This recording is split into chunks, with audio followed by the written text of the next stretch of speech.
Oh, you knew it was coming. I'm going to address Pavarotti's dumb fuckery right after this in three, two, one. What's her name? Oh.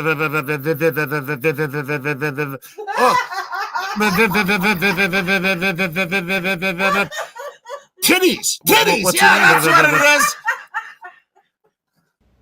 You really thought you could try to say I didn't debunk you by using somebody's indictment documents that weren't even the same person? Yeah. But first of all, you didn't create me. I was over on TikTok doing Idaho 4 videos before you ever even did one video on the subject. Yeah. I came over here to YouTube because I thought TikTok might be going away. You are just one of many people that I debunk. So you're not special. You didn't create me. But let's take a look at what you had to say in response to my video that I posted last night. Mr. Slocum's cell phone TT3 went dark in Los Angeles, and then I followed his path back up to Moscow and then across to Ellington, Washington. Ellington, Washington. Interesting. I've never heard of Ellington.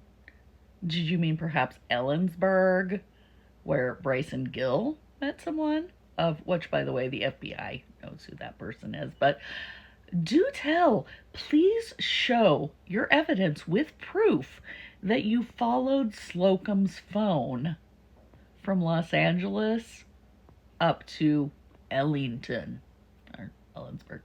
Please show your work. I'd love to see it.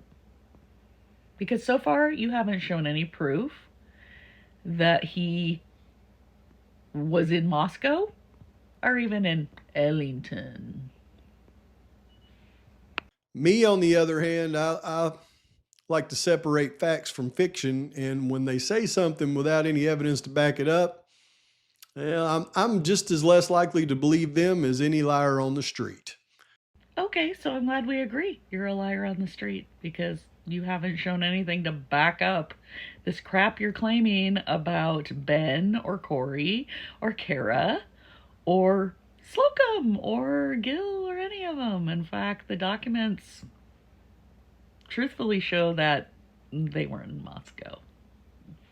And it expired in the middle of them monitoring them on a trip. First of all, I seriously doubt that they would stop monitoring one of their phones in the middle of a trafficking trip just because this 45-day warrant expired. I think this is their way of trying to make up why they lost track of that phone but still wanted to get a conviction. But here's the other thing that doesn't align with that if you want some proof, because they would have absolutely had the other phones that belonged to Gil long before they ever had a phone to monitor that belonged to Slocum. So there's no way Slocum's 45 days would have run out before Gil. That's how you know that's a BS statement. Well, you are right on that. They were monitoring Gil's phone before that. The pen trap and trace was authorized on August 30th, 2022. And then on September 26th, they authorized the pen trap and trace on Slocum's. But guess what, Pav? I guess you missed it because we all know you don't read the documents very thoroughly. They reauthorized the pen trap and trace on Bryson Gill on October 18th, 2022. So yeah, his did expire before Slocum's, but they reauthorized it. I'm telling you, dude, you gotta read the documents a little better. Instead of trying to come up with jokes you can make about my weight or food, maybe you should actually just read the documents. Maybe process things in your little brain. Same. And it's also proof that this TT3 phone was never to be again, because down here you'll see in Slocum's indictment that the defendant's phone began interceptions on November the 23rd.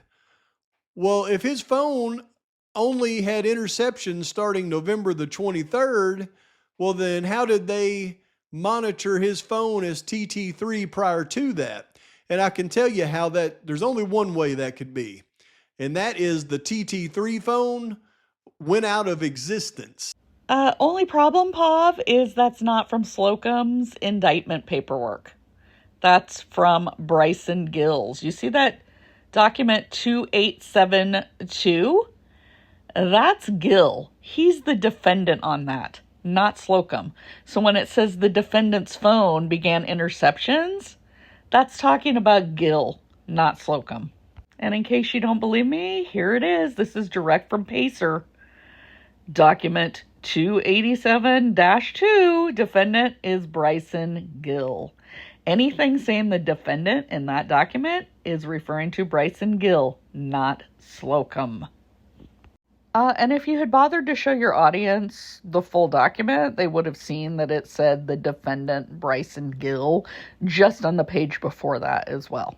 So, quit, lying to your audience, dude. So while she thinks this was debunking me in some way, actually, it just revalidates exactly what I said. This is not the same phone as they started tracking on November 3rd. Well, yeah, I did debunk you. And I just debunked you again because you were showing Bryson Gill's paper, not Slocum's. But the other thing that I thought was funny is you also made a comment about Slocum taking the opportunity when his phone was dark to head up to Moscow. Well, first of all, how would he know that the FBI warrant had expired? So that in the few days before they reauthorized that he could just go up to Moscow. Show your proof. Please, show your proof he was in Moscow. Show your proof he slipped away. Because from everything the FBI has shown, he wasn't near Moscow on the 13th or the 14th. Also, again, I've been begging you to show your proof that any of the parents of the victims were snitches. You still haven't been able to show definitive proof. Also, one more thing I also wanted to mention with your theory. You keep maintaining that this was a drug hit and Aryan cartels, etc. The Jesse James Bailey group, the Fenty brothers, Bryson Gill, they don't stab people, okay? They use guns, and also they go straight to the source that they're mad at, okay?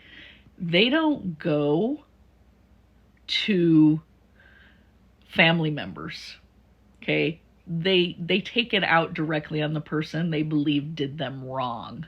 Let's take a look at that. So this was from the documents into Slocum and Gill, and it's talking about him being the enforcer and all of the guns that were seized, but then also talking about the kidnapping plot, okay? And they were going to kidnap someone that they believe had crossed them, okay? They weren't going after a family member, a child, etc. They were going directly after the person and with firearms. And here's some more about that. It says, just 1 week before the discovery of the cache of firearms, intercepted calls showed Slocum and Gill plotting to kidnap another drug dealer, codependent Gregory Beers, okay? So they were going to go after another drug dealer, not his relatives. And as you recall, the Fetty brothers also directly went after someone that they believe snitched on them as well and shot him and paralyzed him. So these are the type of people that would take guns, go into a house looking for the person that wronged them, not somebody else. And they would have gone room to room, okay? They would have never left anyone alive. They wouldn't have used knives. They wouldn't have gone in after only 4 people in a house full of 6. And they would have gone directly to the source. And you showed once again the white van outside of the house in Spokane. But Ben Mogan was not living at that house at the time that that Google Earth image was taken. I already did a video on how that was a sober living house. It had been sold the year before and he wasn't even living there anymore. So you can't say that, oh, they couldn't get to Ben because somebody was watching him. But also you still haven't shown the proof anyway that any of the parents were snitches. So, you're living in fantasy land. And, you know, hey, that's good that your followers believe you because they're financing you. As that saying goes, a fool and their money is soon parted.